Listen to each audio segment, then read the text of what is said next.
আরে নান্টু, আরে হারান্দা যে কেমন আছেন? আরে আমি তো ভালোই আছি। তা সকাল সকাল কোথায় গেছিলে? এই বাজার থেকে কিছু কম দামে আলু পটল নিয়ে আসলাম। বাহ, ভালো করেছো নান্টু। তা কয়দিন ধরে তুমি সন্ধ্যাবেলায় তাসের আড্ডায় আসছো না কেন? খুব ব্যস্ত নাকি? হ্যাঁ, তাই একটু বলতে পারেন। আসলে ছেলে বৌমাকে নিয়ে শ্বশুর বাড়ি গেছে তো, তাই একা হাতে সবকিছু করতে করতে আর সময় হয়ে উঠছে না। ও আচ্ছা আচ্ছা, বুঝেছি।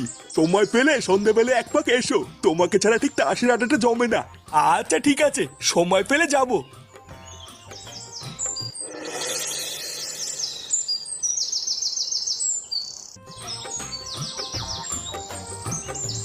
গিন্নি, আরে কই গো গিন্নি?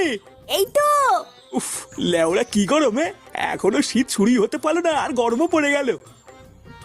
এই নাও বাজার করে এনেছি, তাড়াতাড়ি রান্নাটা শুরু করো তো, জোর খিদে পেয়েছে। হ্যাঁ এই তো, ভাত হয়েই গেছে, শুধু তরকারিটা করেই তোমাকে খেতে দিয়ে দেবো।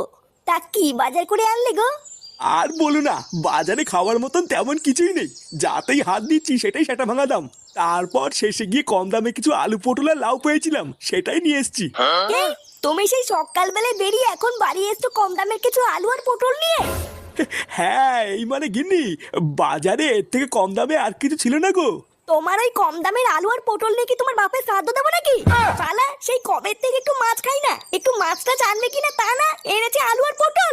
একটা দিনে একটু ভালো মন্দ খাওয়ানোর ক্ষমতা নেই, বালের ভাতা রয়েছে উনি। হ্যাঁ, বালের পচা আলু পটল কিনে নিয়ে এসছে। থু। নে রে, আজকে মনে হচ্ছে আর কপালে ভাত জুটবে না রে। না, ফুটোকে একবার ফোন করে দেখি কবে বাড়িতে আসবে। এইভাবে তার বাড়িতে একা একা থাকা যাচ্ছে না।